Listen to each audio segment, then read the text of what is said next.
kan tak lo niang sarkar a ro te kan anom dek deka kan tak lo sia ka mu chuak reng mai riom ka ti voi khachu manjan redeu to file somni pariat thi ka do ka nan tiang ni Zirtirtu somni pariat te file ani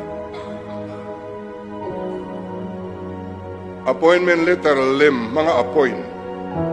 certificate lem mga appoint tha ani attend to rate ka lo thok to headmaster te pon lo ni to ni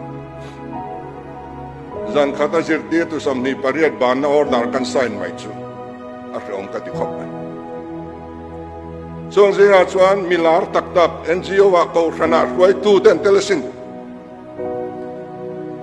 enga tinge pon lama hetia langsi hian chung rila hian ti hre nei lo kan om le fake account te kan tia kan gamani chuan mi ipa chon mai angu mani in thuk ru chunga bi ru chunga fake account manga mi poi soi mai te rintu omdan dik chu ani hau lo ani kan father tribal scholarship alla thailo kan in come in asir lo tribal scholarship deal ve thai kan ni lo ti in fereng chung sia rong bol tu an father tan tribal scholarship deal chin hi engza nge oma ration card avar nei tur ni na a hlo atanga chu ta ration card var nei tur ni na ngatinge a eng nei ram tu makanin no chung singa chuan rong bol tu te kan bang mia lo ania o MR bill dik lo tharau mi alang trong try pe buk na le te na ti dik thei mol silo erama yan char tin dik pakhat pom to lo hi kebel lung dik pakhat pom to lo hi kan nal viau ringot maya pon lama hian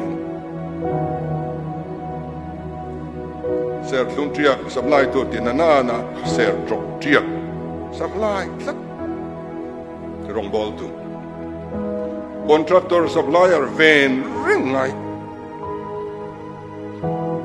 motor thar kan le piang in certificate pakhat ne ngaya garage anei garage kanei ti certificate angai motor le piang in local council te VC ten su certificate chumin pe ka ngai bok